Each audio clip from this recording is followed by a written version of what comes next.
Louvado seja nosso Senhor Jesus Cristo. Para sempre seja louvado. Amada comunidade, celebramos a terceira noite do grande caminho para a festa de nosso padroeiro Santo Antônio Maria Claret. Toda festa de um padroeiro nos ensina a retomar a sua espiritualidade, a retomar tudo aquilo que foi agradável diante de Deus e diante dos homens a partir do testemunho de um ser humano. Por isso que diante de tantas coisas que podemos elencar de Santo Antônio e que deixo para o próprio dia, duas coisas se destacam. Primeiramente, o seu amor pela Virgem Maria.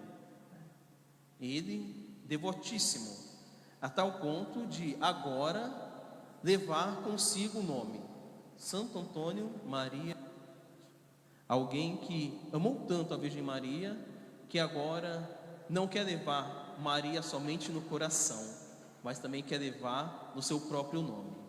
Então somos convidados nessa perspectiva santificadora de Santo Antônio a também retomar esta grande devoção mariana. Também ele nos ensina a sermos grandes missionários. Ele, como bispo, sempre exerceu uma função missionária muito importante para toda a igreja. Assim, deste modo, também cada um e cada uma é tocado no íntimo do seu coração para saber que todos nós, pelo batismo, se colocamos em missão. Missão que é anúncio. Missão que não é apenas uma questão territorial. Eu sair daqui e ir para ali. Não. Missão é a palavra que sai, a palavra que ressoa, a palavra que ultrapassa o nosso coração e chega a outros corações. É nessa dinâmica que celebramos hoje o Evangelho do 29º domingo do tempo comum. Esse Evangelho que para nós vem com uma palavra que se torna quase um bordão religioso. Quem de repente em alguma situação nunca tenha falado: dê a César o que é de César e a Deus o que é de Deus. Porém, a Santa Igreja, no seu sacrifício eucarístico, nos convida a mais do que falarmos como um bordão religioso, a compreendermos o grande significado no qual o próprio Jesus quer apontar para esses grupos que querem pegar ele diante de alguma palavra. Para quê? Para louvarem a Deus? Não, para condená-lo, para acusá-lo de algo que incomoda a cada um deles. E o que incomoda a cada um deles? A verdade e o amor misericordioso que vem de Deus. Por isso que o Evangelho de hoje mostra eles que começam inicialmente com um elogio: Senhor, sabemos que Tu não julgas pela aparência, sabemos que Tu é um homem reto. E essa é a tentação do demônio. O demônio, quando nos tenta, ele não vem nos criticando, pelo contrário, ele nos joga lá em cima. Para quê? Para quando a gente cair, ele nos jogar lá embaixo. Essa é a grande cilada. E assim eles fazem com o mestre: sabemos que tu é um homem reto, que não vê o homem pela aparência. Pois bem, diga, nós devemos pagar o imposto a César? Uma questão histórica do tempo de Jesus. Israel está sob o domínio do Império Romano. E uma vez nesse domínio, o Império cobra impostos aos israelitas. E aí está a cilada. Se diante da pergunta: é lícito, é certo dar o imposto?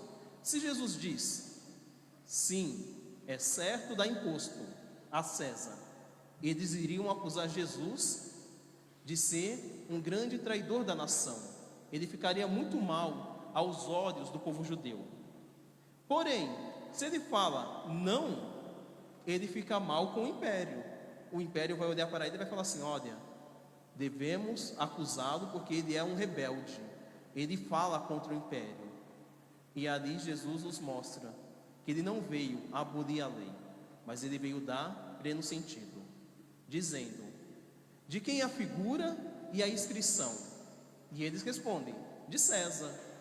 E aí ele vem com a frase: pois bem, dê a César o que é de César e a Deus o que é de Deus. Jesus aqui, ele retoma algo importantíssimo para nossas vidas. E isso que está em nós desde o testemunho de Gênesis. Deus, quando cria o céu e a terra, cria o ser humano, ele também coloca a sua figura, ele também coloca a sua inscrição. Em quem ele coloca tudo isso? Em nós. Deus faz o ser humano a sua imagem e semelhança. E agora ele quer retomar novamente isso. Dê a César o que é de César. E o que é de César? Uma moeda, um material perecível. É isso. A César significa aquilo que haverá um fim. Algo que pode ter um valor para o ser humano, que é a moeda, que é o dinheiro. Mas para Deus não importa. Para o ser humano, essa figura da moeda é perecível. Pega uma moeda e enterra no chão e vai buscar ela depois de alguns anos. Some, desaparece. Porque não é um nada. Mas Deus se importa com aquilo que não é perecível, por aquilo que é imperecível, por aquilo que é eterno, e se torna eterno através da graça batismal e daqueles que aderem o caminho de Jesus, todos nós. Jesus, ele quer que demos a Deus o que é de Deus. E o que é de Deus? O nosso coração. Nós. Se César se utilizou de uma moeda para fazer a sua imagem e inscrição, Deus se utilizou de nós para fazer a sua imagem e semelhança. Por isso que cada um de nós, dentro do itinerário de fé, dentro do caminho que o Senhor nos chama, através do seu santo evangelho, devemos sempre compreender isso. Em nós está a figura e a inscrição de Deus. E isso o que significa para nós?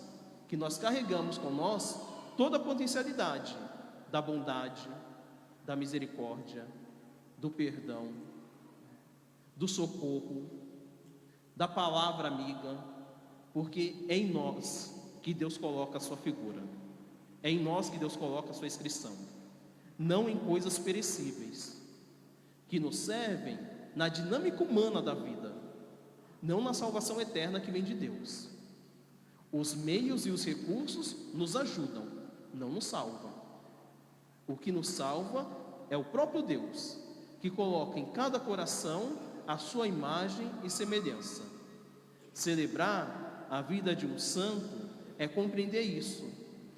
Alguém que, diante mesmo dos seus pecados, caiu a ficha e falou: em mim está a imagem de Deus, em mim está a sua semelhança. Pois bem, se está em mim a potencialidade, o sopro do Espírito de Deus, logo eu devo ser uma presença de Deus na vida do outro. É assim que Santo Antônio foi, uma presença de Deus. E todos nós podemos também sermos esta presença de Deus. Todos nós conhecemos alguém que a gente fala: nossa, quando eu estou perto daquela pessoa, eu sinto Deus. E sente mesmo, porque aquela pessoa leva a Deus em seu coração. Aquela pessoa consegue compreender, e não de maneira acadêmica, mas de maneira singela, que tudo aquilo que ela bebe da palavra, da Eucaristia, dos sacramentos, dos momentos de oração individuais, comunitários que nós realizamos, é Deus que vai impulsionando esta graça que vem pelo Espírito, já bendita na segunda leitura que nos aponta: a fé, ela não entra só pela palavra, a fé, ela entra pela ação do Espírito.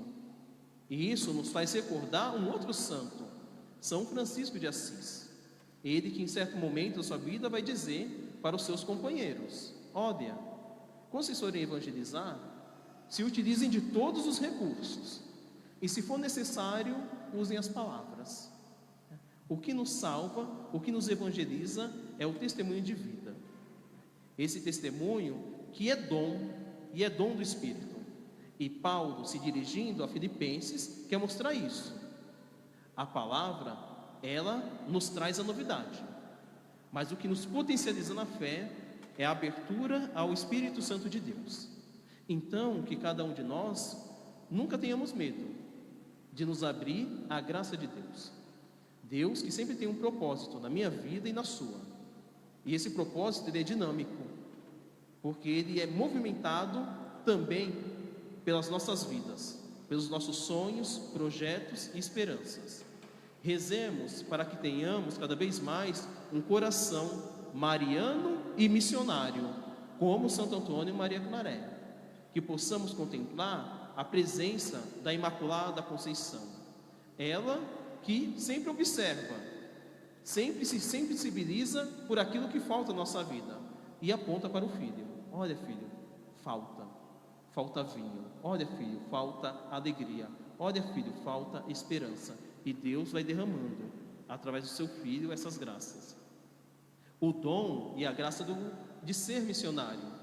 Nós que nesse domingo, já celebrando, hoje mesmo sendo sábado à noite, mas já celebrando o domingo, o mês missionário, né?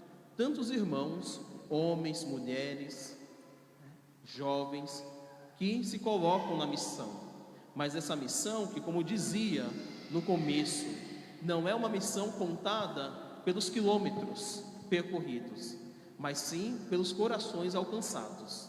Isso é missão, né? Tantas vezes a nossa missão pode estar dividida numa distância de uma parede de cômodo da nossa casa.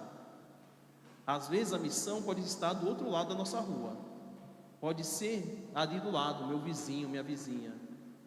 Então, que possamos pedir sempre a sensibilidade missionária, de ver as necessidades de nossos irmãos. Necessidades essas que nem sempre é questões materiais, não é moeda, mas é questões existenciais, afetivas, do próximo, uma conversa, um bom dia, uma boa noite, um muito obrigado, um desculpa, né? Isso também é missão. Então, que possamos pedir a poderosa intercessão de Santo Antônio e Maria Claret e também pedir que cada um de nós possamos nos inspirar nos santos e santas de Deus. Rezemos uns pelos outros, rezemos a Virgem Maria, rezemos por essa bonita festa, mesmo ainda com distanciamento social, vamos compreendendo que o que nos une não são os bancos, mas são os corações, né? Os corações nos unem, por isso que nós superamos e iremos superar todas as dificuldades, seja uma pandemia, seja as nossas próprias dificuldades. O cristão, ele não é aquele que não tem nenhum problema, mas é aquele que aprende a superar a cada um deles, confiando em quem? Em si mesmo? Não, confiando em Deus e contando com a intercessão de nossos santos e santas. Então, que possamos contar com a intercessão de Santo Antônio e Maria Claret na nossa vida, na vida da nossa comunidade, na vida e no pastoreio de nosso Padre Fábio Lima, que possamos cada vez mais rezarmos uns pelos outros. Louvado seja nosso Senhor Jesus Cristo. Para sempre seja louvado.